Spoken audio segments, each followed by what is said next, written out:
There we go. Everybody, welcome to the Signature Finisher Podcast. I'm your host, D.S. Walken. I'm going to answer that question right before this little promo here.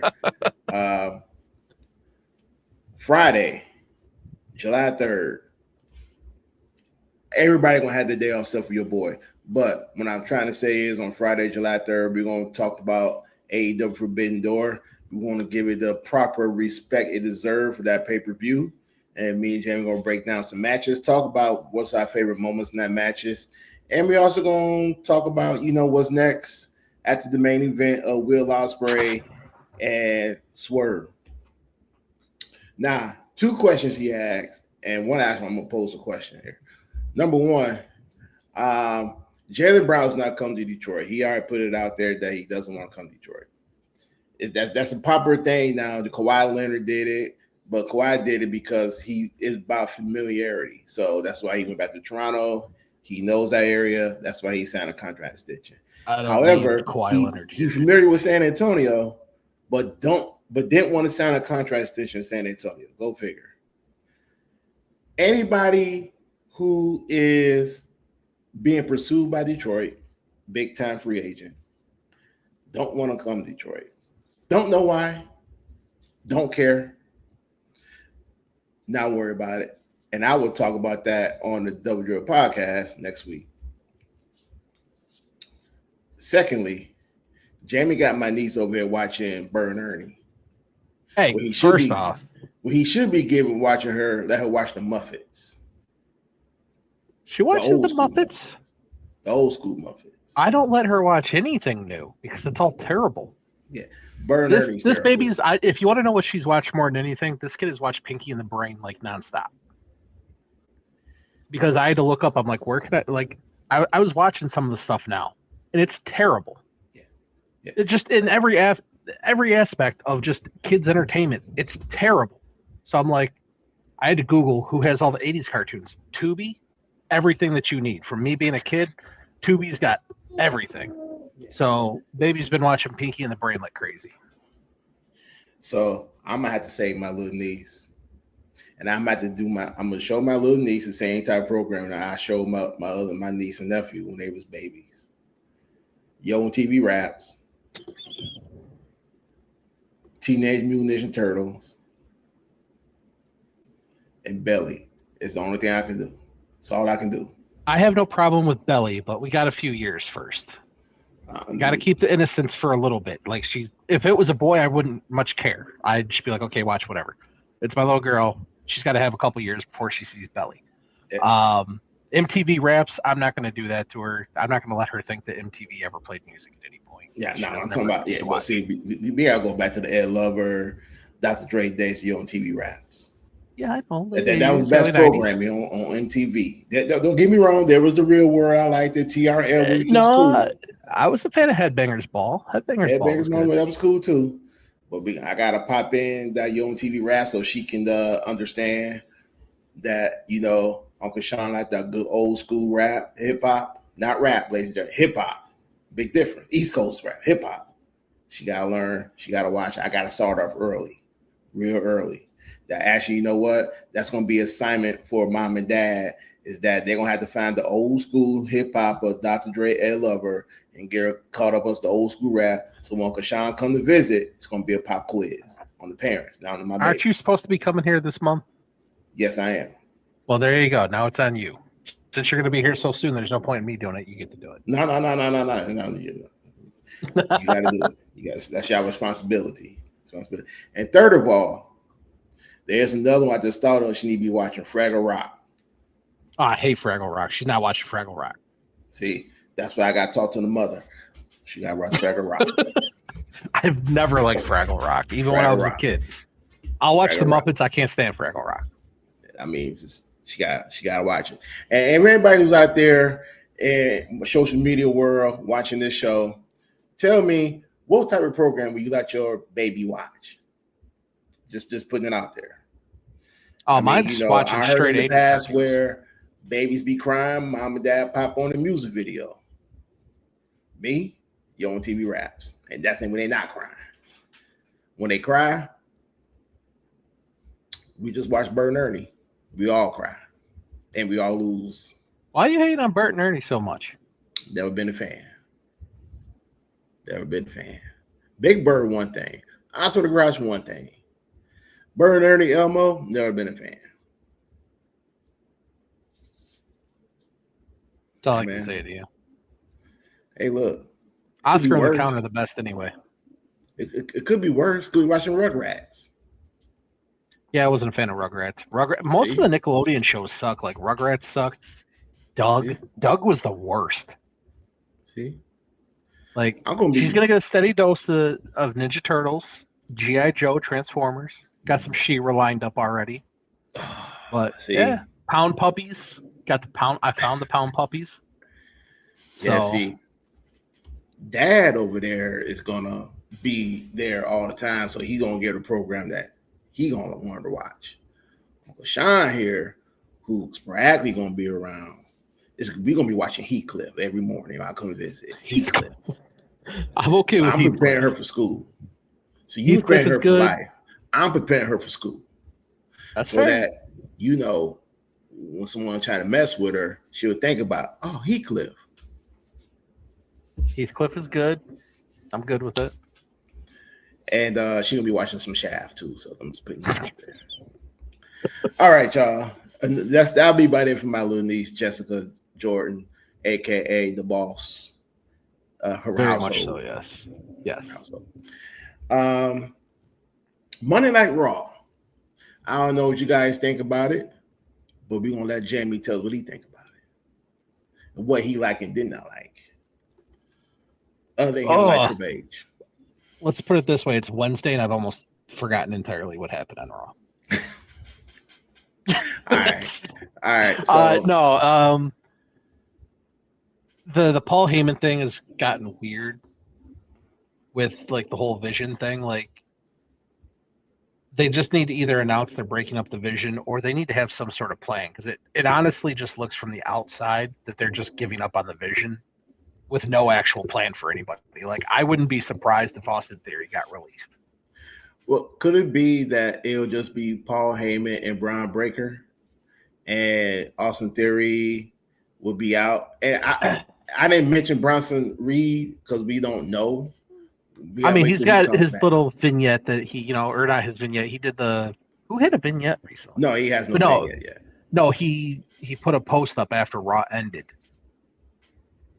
saying he's coming back soon. But honestly, Paul Heyman would fit better with Bronson Reed than he would Braun Breaker. And I don't think that they're going to give Braun Breaker the push that they were going to give him 6 months ago to warrant a Paul Heyman. I honestly would think they might look for a way to push Heyman with Oba. In theory, it would make sense, but also we gotta go back to what we said earlier. Braun Breaker push. Everything that he was told that he was going to get got taken away by Oba. Mm-hmm. Now, in theory, it would have made sense that we said this already. Move Oba to SmackDown so Braun can get that push that he deserved, or build it back up, because as long as him and Oba on the same programming, he always going to play second fiddle to Oba, no matter what. I won't say he'll always play second fiddle. You just have to get through, because you've seen how WWE will cool somebody off if they want to. Yeah. You just got to get past this initial burst, because again, there's not a lot of substance to Oba. Unfortunately, that's the realization. There's just not a lot of substance. Once you get past the initial hype and he does his initial things, he's going to be good. He's going to be great for a long time. But it isn't like he's going to be putting on 5-star matches or anything that's going to really grip people. Oh, no, of course not, because they're not going to let him do it. And even if he had the ability, or if he had the time and the opportunity, I don't think he can. He can put on good matches for sure. I think he can. It depends on whose it is. Like, again, I don't want to backtrack. If you watch NXT like I did, you know that him and Javon Evans put on a hell of a match. You know that him and Trick Williams put on a hell of a match. Everybody understand that NXT, those three guys were a rival. And you would think that a WWE would have put those three guys on the same show, because those three guys will probably would duplicate what they did down at NXT. Just that level of competition, that level of trying to be the champion, or in this case, or that case back then, Trick Williams and Javon Evans was trying to dethrone Oba. And I think Trick, between the two, actually got really close doing it. But again, it goes back to the perception of the WWE of, you know what, Oba's this big, huge guy. Brock Lesnar is on his way out. We need another Brock Lesnar instead of just like Oba be Oba. Well, the one thing to keep in mind with all of this over everything, Raw's ratings have been trash. Like absolute trash. So they could absolutely pivot to anything and anybody they possibly can. No. So that's the one thing to keep in the back of. They might have plans for something. They might have plans for people to do certain things.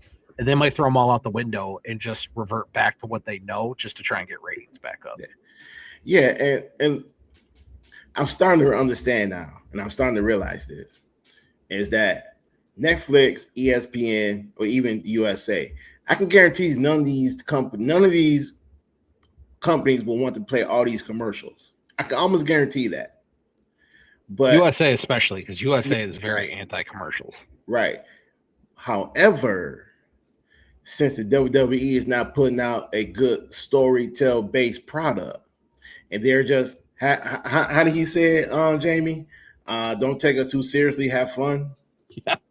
Yeah. So when you come out and say something like that, that's telling them you're not taking what you're doing seriously.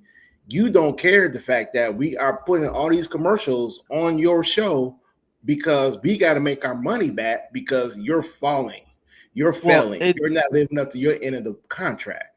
It's like when you press an athlete, like when you press on a LeBron James and, oh, it's just a game. No, it's not. For you, it's your job. It's your business. Like, this needs to be one of the most serious things you have in life. Yes, it is a game, but it is how you make a living. So it should be one of the most serious things you take it. People spending money on it. If I'm spending money to go buy tickets to see you play, I expect the best. If I go to a game and all of a sudden you're out for load management, same thing applies in WWE. With Triple H saying that just shows that he's a goof. Oh, don't take it too serious. It's pro wrestling. Yeah, everybody knows it's pro wrestling.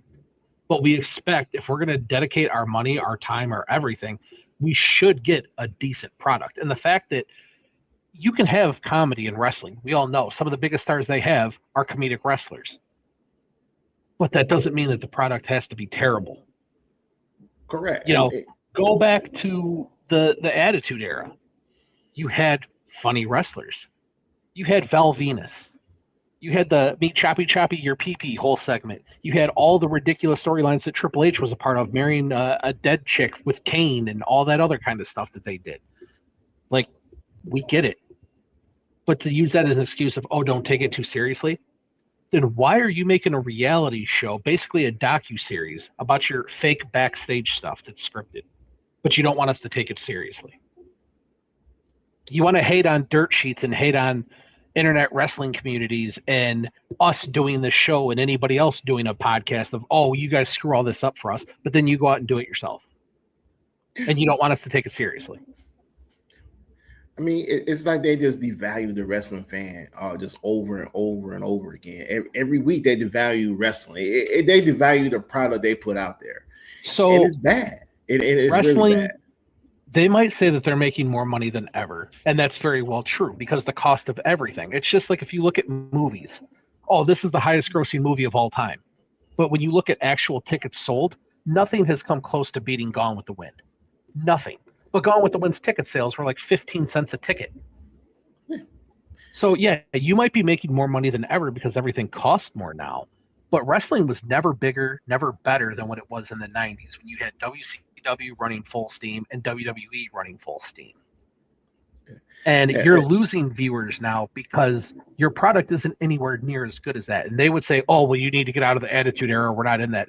No, when you have somebody take it as Sami Zayn, you wanted to get off the Sami Zayn stuff on Monday, and I get it. But when you take, how bad is it for you guys that Sami Zayn is able to be champion? Do you know how many guys in the Attitude Era never got to sniff the belt, not because they weren't good enough, but because the guys they had were so good, and there were so many of them that had to get the belt? You had Angle, you had Undertaker, you had Triple H, you had Austin, you had The Rock.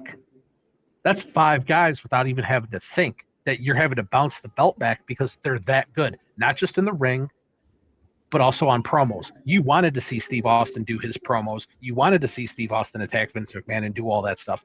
The Rock and Austin, where they're fighting on the bridge and throwing each other over the bridge. It's amazing. They don't do anything close to that now. It's not only that. They're doing a bad job of introducing new viewers into their product. For example, how many times, and this is not a knock on Becky Lynch, how many times we seen a Becky Lynch match and no one responds? The crowd just be quiet. And if they do respond, it's not the response that we expect, whether she's a face or a heel. How many times have we seen Carmella Hayes has come down to the ring and his entrance music hit and nobody's listening? I mean, nobody cares. The WWE is doing a bad job of introducing new viewership to their product. And not only that, they're doing a bad job of holding in their bargain with USA, Netflix, and ESPN. That's why we see the abundance of commercials, because they got to make their money back. Because they're looking at this like, oh, what the heck? We didn't sign up for this. What are they doing? And instead of putting pressure on the WWE to put out a better product, I'm not saying they didn't. Evidently, when I look at it, they probably haven't. They probably look at this like, all right, tell you what we're going to do. We got to make this money back. We're going to load this show with commercial so that we will get like 5-10 minutes of wrestling. That's why ESPN went with the hour free. Was it 1 hour free wrestling? Yeah, they give you that first hour, because they copied what AEW does. Yeah, because they're finna load it up with commercials during the pay hour. So the free hour we get unlimited wrestling. But then when it's time to watch the main stuff you got to pay for, they're gonna load up commercials. They got to make their money back somehow. Let's put it this way: in the first hour, you get more wrestling per minute in that first hour than you do the rest of the show, because you get 2 matches in that first hour. Yeah. The rest of the show, you get 4 matches in total. Maybe if you're lucky, you might only get 3. Night of Champions was actually one of their bigger cards where they had 6 matches, which, by the way, was 50% of what AEW did. They had 12 matches, and they were solid. And you got like 30 commercials. Yeah. And that's not, and look, I hate the commercials. I hate the fact that Netflix, ESPN, and USA has to do that. But they force their hand. They got to make their money back. What do you want them to do? Well, and this is the short-term thinking is when your show is this bad, you just had the second lowest ratings that you've had since you got on Netflix. So a year and a half worth of time, you just had your second worst ratings, period. When, what was it, a week before, 2 weeks before, they had their worst ratings of all time since they got on Netflix. So it's not like it's a one-off. It's not, you can, like I sent you the thing on the World Cup. WWE has this delusion that they are the equivalent of baseball, football, basketball. They don't even equate to hockey. And you were dumb enough to be in London and still run your show knowing that England was playing. Why didn't you just push it to Tuesday? They moved their time up on purpose. Yeah. On purpose. Like, it's a World Cup game. It's not going to be over. Eventually, what I'm trying to say is that you cannot compete with the World Cup, especially if you're in London and England is in the World Cup and they're playing that day. There's no way you're going to compete. And like you said, they should have moved the show to Tuesday. Yeah. Simple fix. But WWE is delusional. Like Mark Shapiro, when he was talking about, wrestling for WWE is on all these different networks. Well, baseball does it. You're nowhere near the size of baseball. Nowhere near the popularity of baseball to think that you could even make a statement like that and get away with it. We already know, and just being wrestling fans over the years, we know that the WWE can't compete with Monday Night Football. Anytime they got a pay-per-view around in February, they don't compete with the Super Bowl. They don't compete with the NBA Finals. They don't compete with the NBA playoffs, and they don't compete with NHL playoffs or Stanley Cup. They just don't do it. Or even to a certain extent, they don't compete with baseball playoffs. They don't, because nobody's going to tune in to watch. For any of those leagues that was just mentioned, a bad night, they're still doing triple the amount of numbers that Raw just did. We can watch a game of, again, no offense, we can watch a game to the Jacksonville Jaguars and the Carolina Panthers Monday Night Football. Who do you think people gonna tune into? Raw or Monday Night Football between two bad teams? And they're not bad. They're gonna watch Raw. I'm just saying, like, majority of the country's gonna watch the football game. I just said they're still gonna watch Raw. They're still gonna watch football. Yeah, they're not gonna watch Raw. I mean, we can watch the Las Vegas Raiders against the University of Arkansas. People gonna tune in to the football game. Mm-hmm. It's just stupid. And then on top of that, they blocked off the upper level of the O2 Arena. And then during a commercial break, they were showing the World Cup game. And the people who were there were more into the damn soccer game than to the wrestling matches. And no offense, I will be too. You know, World Cup is one of the biggest events around the world. We don't get this off every 4 years. Very important. You can't compete with that. That's like competing with the Olympics. You can't compete with that. Yeah. But, I mean, it's long term, again, they've got to fix their ratings. This might be their one shot of sucking up all these big TV deals because now they're realizing with the content you put out, the numbers don't make sense. They just don't. You gave them all this money and they're not performing, period. I don't hear me out because you did hit on something months ago when it came to ESPN and Netflix. Uh-huh. I would not be surprised that if both companies at the same time would find a loophole just to get out of it, because not because of how bad the storytelling, which it is, but it goes back to what did Triple H say? Oh, don't take us seriously. Have fun with it. That comment itself might cost them millions of dollars. Yep. But let's get back to Raw. My favorite part of Raw was the last match of the day. It wasn't even a match, the last promo between Seth Rollins and Roman Reigns. Yeah. This is the Seth Rollins that I wanted to see for a very long time. Not the guy who comes out here wearing the overly flashy outfits and just the hair scratching clothing. The fashion model. Yeah. Seth Rollins. Yeah. I did the Joker model, whatever you want to call it. That guy, I'm glad I didn't see. This Seth Rollins, I was glad to see. He wore all black. He was straight business. He got to the point, and he was right. This promo, it hit home. It hit home because he told Roman, "This is your last opportunity, not to wrestle me, but even try to beat me." This promo, it felt like real, and that's why I love it. It felt real. Well, it also felt like two guys that are at the end of their rope that know that they're at the end of their rope. Yeah, and that's what he was alluding to. Like, this is this is your last opportunity for us to wrestle against each other. Seth's promo was good. Roman's, you could tell that he got the bullet point notes of what to touch on, and the whole "I don't want to beat you, I need to beat you." You spent all these years trying to make Roman Reigns look like the best, and now you're gonna basically handicap him by saying if he can't beat Seth Rollins, he can't be the best. And of course, he's gonna beat Rollins because they need Roman to hold that title now until WrestleMania when he can wrestle Oba Femi, because they're not gonna let him cough it up before that. So there's really no interest, and that's part of the problem. Is you've basically made the intentions clear that Roman's going to keep the title, and if he doesn't keep the title, it'll be from like one PLE to the next PLE, and then he'll pick it back up. Mm-hmm. So there's really no excitement around Roman Reigns, in my opinion. I don't think there is, but I don't think it's not a lot as they thought it would be.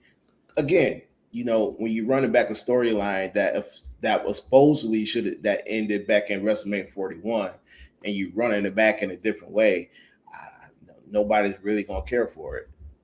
I mean, don't get me wrong, like, it's Roman Reigns, and you would think everybody would be excited about the Bloodline storyline again, but they're not. And not only that, this is another thing with Triple H and his creative team.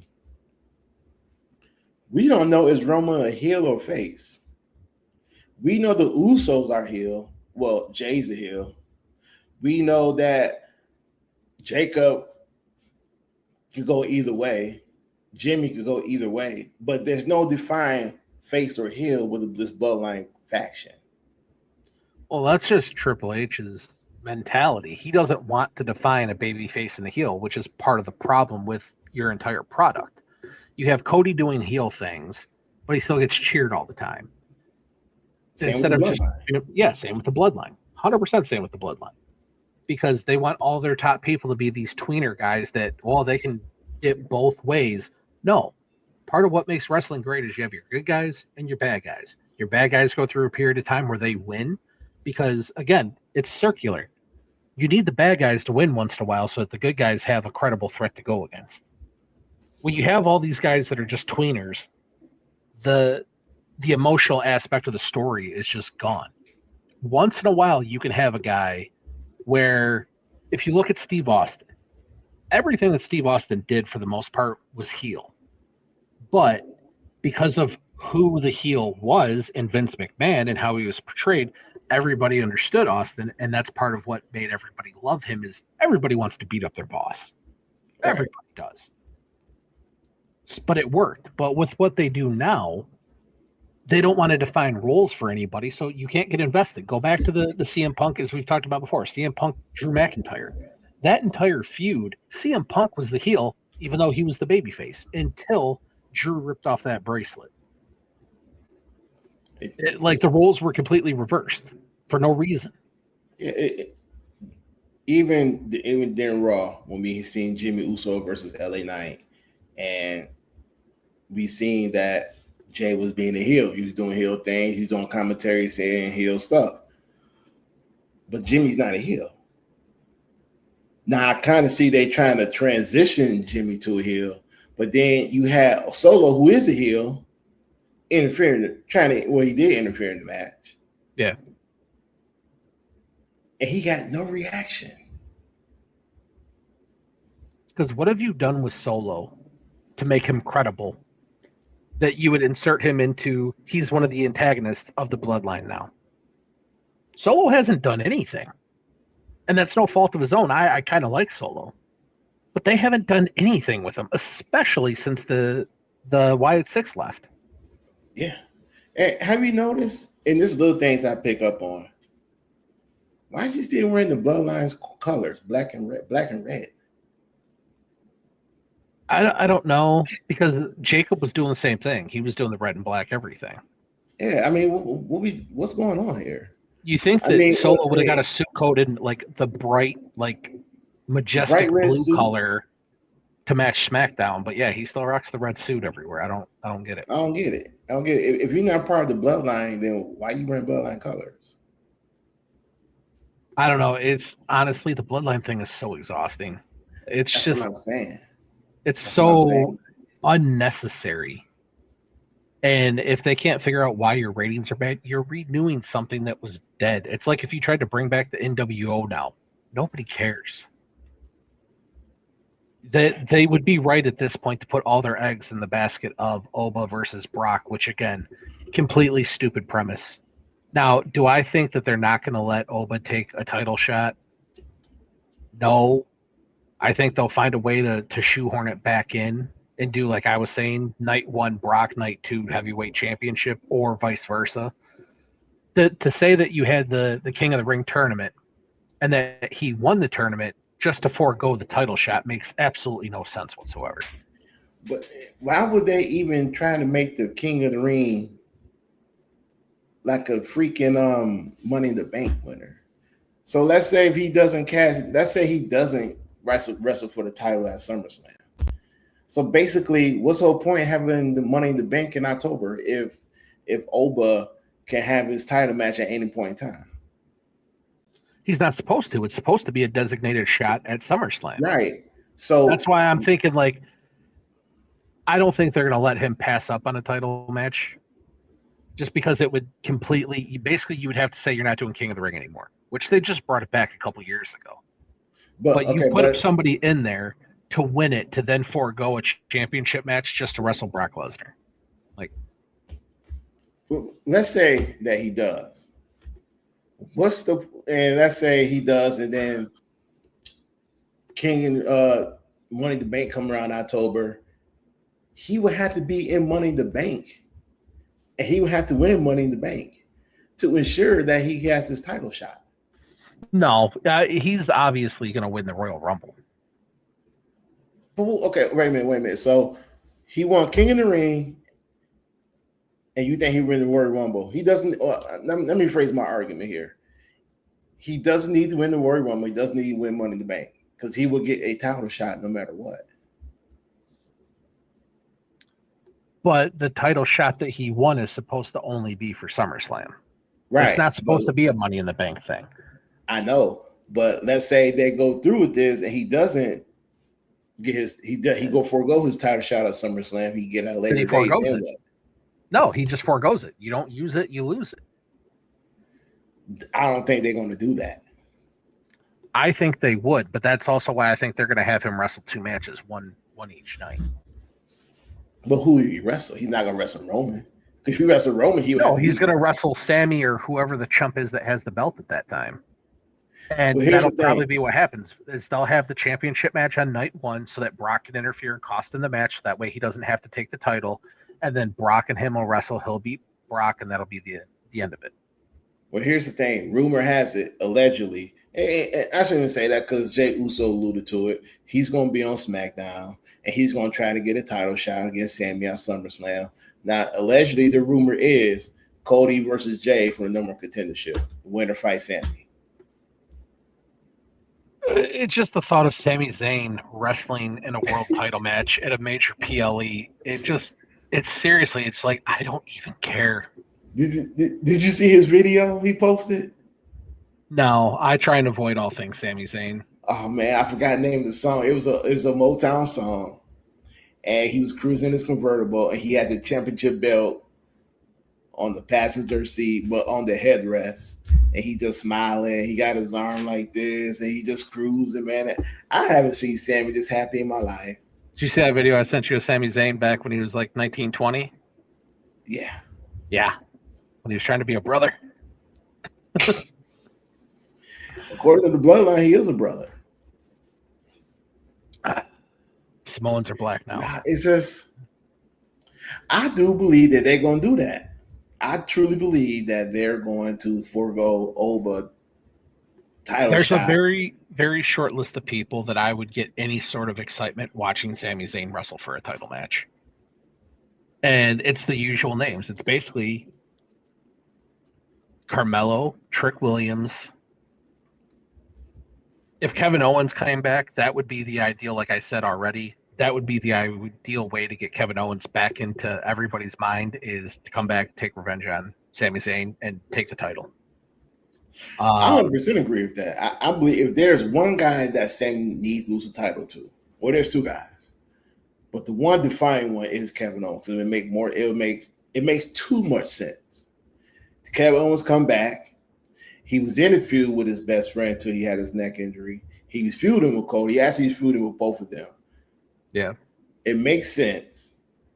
Sammy is champion. That's their best friends. He would want a title shot. I'll give it to him. In fact, I believe it's WWE. Sammy's the one that hurt his neck to begin with. Yeah, it's the WWE. When a guy comes back for injury, when they get a title shot opportunity, they always win. I'll let Kevin Owens be champion from the end of the year to WrestleMania, and I have him fight CM Punk for the title. Kevin Owens is just so much better than Sami Zayn, like across the board. But there's just, looking at SummerSlam, Sami Zayn goes into that match, and if he beats anybody, I don't see how anybody's really going to be happy, unless you're from a certain ethnic group. I don't think nobody's gonna have a problem with Sami Zayn being champion. I think everybody will have a problem if Sami Zayn, just like any other champion, is just poorly booked. Like you can't make him. Let's put it like this: they gonna have to find a way to get the audience take Sami Zayn serious. They can't go like they did Trick Williams. You can't, how they fought Trick. You can't make him serious and then in between you make him this comedian wrestler. You can't do that now. You're gonna have to make us take Sammy seriously as a champion. So how you do that? You got to put him some big matches, and you're gonna have to let him go over some names that we don't expect him to beat. And that's going to be the problem, and that's where the blowback's going to come from. I mean, for one, you got us. He beat Cody, he beat Gunther. He protected both. Both guys were protected, but he went over both of them. Okay, cool. So you got a returning CM Punk. Allegedly, he's going to be on SmackDown. You got a Randy Orton coming back at some point. He's on SmackDown. Drew McIntyre at some point, he's going to come back. He's on SmackDown. So what I'm getting to is that those three guys will have to lose to Sami Zayn at some point during his title run for us to take Sami seriously about his title run. That's why I said from the beginning, I don't expect Sami to have the title very long at all. No, I 100% agree with you. I don't think they're gonna give him a long title run. I don't know if his title run gonna be 51 days, 52 days, or 60 days, or 90 days. Let's put it this way, I expect him to lose it in 30 days. No, I ain't gonna say 30 days. 30 days of SummerSlam. Yeah, if they're going in the direction that allegedly that I posted out there, that I didn't post, that it's gonna be Cody versus Jay for number one contendership, and if it ends up being Sammy versus Jay, he's gonna win. Well, yeah, I mean, you would have to let him win over Jey Uso. If nobody's out there crying for Jey Uso to win another title, he'll have to win. Cody doesn't need to be in the championship picture at all right now. Right, 100%. I agree with that, but I'm just saying, even if it's Cody, he'll have to win. If it's Gunther, that's 50-50. It should be Gunther, and Gunther should beat him at SummerSlam. If it's Drew McIntyre, I have to go with Drew. If it's CM Punk, I'm definitely going to CM Punk because remember, USA will want a big name champion. Drew's agent said he ain't coming back till the end of the year. He's doing that other movie now, but they haven't said. I was just saying if it was Drew, but even if it's CM Punk, like I said, USA will probably want Punk to be the champion because that's a big name, and he bring a lot of viewers to the show. Well, yeah, and that's the other thing too. Is like if you're USA, the networks have say so. We've seen it happen in the past, especially if the ratings are this bad, and SmackDown isn't doing hot either at all. And now you have Sami Zayn as your champion. USA is probably not too happy right now. Drew's not coming back for a while. That you've got the issues with CM Punk where apparently he asked to come back and they said, we don't need you right now. That's been put out there. Like, are you really just going to keep relying on Cody and Gunther? You're not going to involve anybody else? Like, you've got to elevate somebody else to the main event spot because people are tired of Cody Rhodes. I mean, they've seen that. You saw a ratings dip that they were very public about when Cody got the title back. Yeah. And what's also kind of interesting is that we don't even see United States champion Trick Williams even involved in the main not in the main event, but just interacting. Well, Trick hasn't had a storyline since they beat up Sami Zayn. He just comes out and he talks and cool, yeah, you got married, blah blah blah. Everybody cheers for you. Like that's what they're down to is just using real life things to try and push people over because they don't have characters anymore. They don't do any story development. Hey, just go out there and tell everybody you got married. Oh, hey, Montez, to validate that you still have a career here, go out there and, show off the baby bump with Bianca. Like, okay, cool. Where's Bianca been? You showed off the baby bump. Clearly she's capable of being on TV. Did you see the clip that D'Angelo Hawkins put out there? Also try to avoid all things D'Angelo Hawkins, too. So you know how when you win the titles, the WWE would change the plate on the title? Yeah, side plates, yeah. Yeah, that didn't happen. The Street Profits had to do it themselves at home. Hawkins had to, he took a video, and it was him and his son. His son was playing around in the garage, and Dawkins was like, yeah, while little man over there singing and playing, I got to change the plate on my title to take this Vision plate off and put the Street Profit place on. They probably had to get their own plates made too, honestly. I would not be surprised if that was. How long do you think? I mean, SummerSlam's coming up, and it is a major PLE. I wouldn't be surprised if they don't defend the titles at all until at least SummerSlam.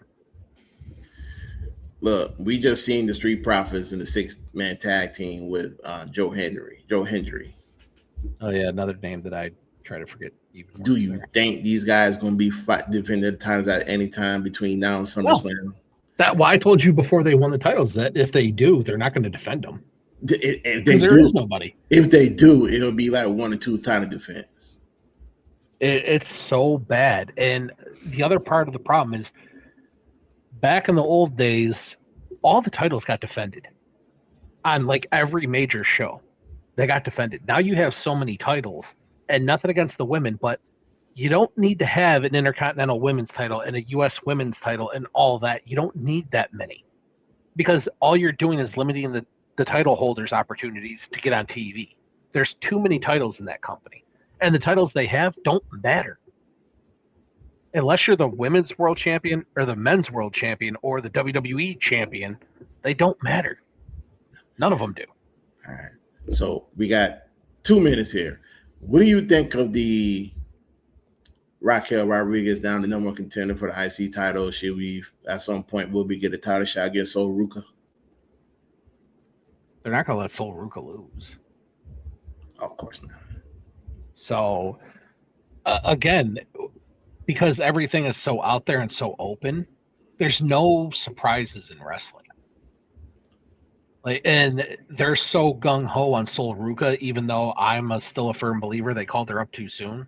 Like I told you when we were going back and forth with text messages, I think she's somebody that kind of chokes under the pressure. And I think she could have sat down in NXT for another year or so and had more high-profile matches. But like you saw from the time she came up, we get excited when she actually hits the Soul Snatcher without a screw-up. That's a problem. But, I mean, she's going to have the belt for at least until Survivor Series. At minimum. Yeah. And one more thing. So, Adam Pearce will be running Raw and SmackDown for foreseeable future. Absolute trash story. Being disciplined. Is this the way that we actually going to get Nick Aldis in the ring, him and Gunther at SummerSlam? That's the only thing I'm hoping for, because Aldis has made it clear he wanted to have, one more run. And if that's what this is leading to, okay, fine. Is it still a trash story that, he's suspended because he slightly pushed Gunther when we have other wrestlers go out and just, beat up 30 officials and everything's fine? Adam Pearce, from like a authority perspective, is probably the worst GM they've had as a storyline because he lets everybody do everything and nothing ever happens to anybody. Nick Aldis actually kind of defends himself. I've always wondered, why don't we have storylines where a referee turns into a wrestler? They're tired of getting picked on. The perfect thing would have been the guy that Gunther was picking on that always, favors Cody Rhodes and thought that they might do something with the story out of that. He would have been like a perfect guy to do that with. But we're taking a former wrestler that's now a GM to bring him back into a wrestling ring, which I'm fine. Nick Aldis is great. Hey, look, Nick Aldis took about 5 RKOs from Randy Orton, a separate occasion total. Yeah. And they won't let him come back and get at Randy Orton. And that's what I mean. It's like just the consistency. It's what we talk about almost every single show we do. There's no consistency in that company, and that's part of the problem with their storytelling. The tiny little bit of shoving that Nick Aldis did, and he's suspended was suspended and sent home, and Adam Pearce is running everything. I like Adam Pearce, but as a GM, he's terrible. He should be a manager. Nick Aldis should be wrestling right now, and I hope it's not just a one-off match with Gunther. I hope he actually gets a run, because then you could actually see what somebody can do in the ring. Because Nick Aldis is great at everything. Yeah, did you catch what Gunther said? Hey, former wrestler, yada yada. Mm-hmm. You jealous because of my success over yours? I think sometimes Gunther and a lot of us forget that Nick Aldis was the man. Actually, he was the top wrestler in the wrestling business when he was wrestling. Nick Aldis does not get the credit that he deserves for AEW even having the career that it's had already. They forget that event was main evented. Everybody always remembers it was Cody Rhodes. It was Cody Rhodes versus Nick Aldis that sold that entire event. And Nick Aldis has always had a chip on his shoulder because he never got a call to go to AEW, even though he was just as important of making that entire event happen as Cody and the Young Bucks were. Yeah. And it's not like Nick Aldis forgot how to wrestle. This guy. The dude's jacked to high hell, too. I put it like this. If Nick Aldis was wrestling full-time in the WWE, he might be a 3-time champion right now. Well, and that goes back to the Sami Zayn thing. How are they so deficient with the talent that Sami Zayn even has an opportunity to be champ? You have Nick Aldis right there. Mm-hmm. Nick Aldis has been very clear since November of last year when I heard him do the interview. He wants to wrestle again. They are the ones that keep having him be the GM. It's not that he can't do it. He can. He wants to. Yeah. Yeah. And on top of, you have other people that have better characters that are just better, period. Go back to the same people we mention almost every show. Carmelo Hayes, Ilya Dragunov. 2 guys that realistically we might not be talking about working in WWE at this time next year. Ilya not for sure. Carmelo, I think he'll be here. Well, I think if Carmelo's smart, when his contract is up, he'll leave. Because again, a lot of these guys are still locked into contracts just because they're in the middle of contracts. But I think that the shiny allure of WWE has worn off for a lot of them with the pay cuts and everything else. Like, I could see a lot of these guys packing up and going elsewhere by choice. Yeah. All right, ladies and gentlemen, that's been our show for the day. Your boy got to head out here to make some money legally. We'll be back Friday. We'll be going to talk about AEW Forbidden Door. We want to get that the proper respect to talk about, because let's say this. Number one, it was a good show, wasn't a bad show. It's a lot of good matches we liked, a lot of bad matches we didn't. A lot of bad matches we didn't like. And we also going to touch on the Instagram post that Mercedes Moné posted. Gets you thinking. Is that really going to happen? Bayley's going to be over there soon. We'll talk about that. We'll talk about that. All right, ladies and gentlemen, this is DS Walk. That's Jamie. He just shows up and talk. I just show up and do everything else. Catch us on Friday, 5 o'clock Eastern. We'll see you guys then. We're out. Peace. Later.